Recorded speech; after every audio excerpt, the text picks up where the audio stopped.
Hey everybody, it's your girl Tay back again, this time to show you how to cut your own hair.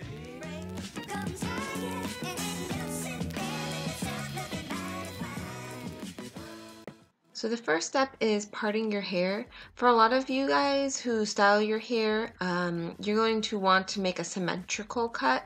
For those of you who always wear a part in the exact same spot and you always wear your hair the same way, then go ahead and do your normal part and cut normally around that. Right now I'm separating out the curls and just making sure I see where I want to make cuts. And here's the critical step. You want to kind of mark with your fingers using a pinching motion. You're going to mark where you're going to cut and then make a cut directly under where your fingers are. So firmly pinch where exactly you want to cut and then cut directly below that. That way you make sure you don't cut too much, and if you stretch out the curl to look at it, you know that your fingers have marked exactly where it's supposed to be when it's not stretched out. So make sure your cuts are symmetrical by doing the same cut on each side if necessary. So you definitely don't want to stretch out the curl when you cut. If you find yourself doing that, just let go, release, kind of reset, and then use your fingers in a pinching motion to mark where you want the cut, then snip directly below that. That way you never cut off too much.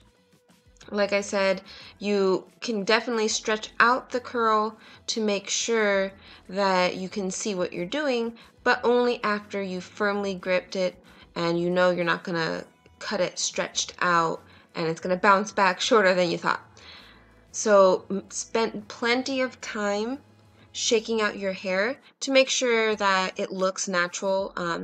Sometimes you make a cut and then you realize it's kind of poking out at a weird angle, or you know, the hair is not quite as short as you thought it was going to be when you cut. So always measure twice, cut once kind of thing.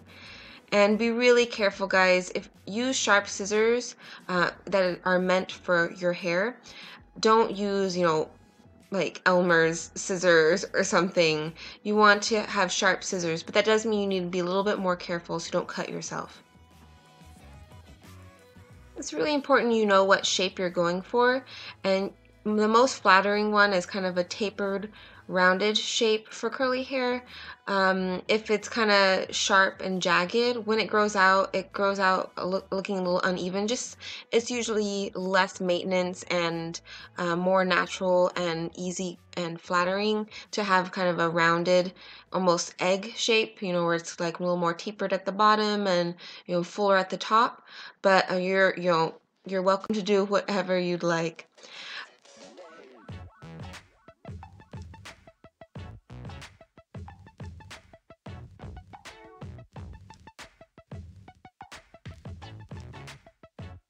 So I've realized that I have a bit of a shelf at the bottom, which means that most of the hair grew at one length and then suddenly at the bottom it grew really fast and it's now much longer. Um, I'm gonna cut most of that off in pretty big lops. You definitely can go back and you know, trim it up, and that's what I do. So I take pretty big lops off the bottom and then go back and make sure it's the shape that I like and cut each curl individually. So at the start I'll kind of get clumps of curls, and at the end I'll be cutting every single curl one by one.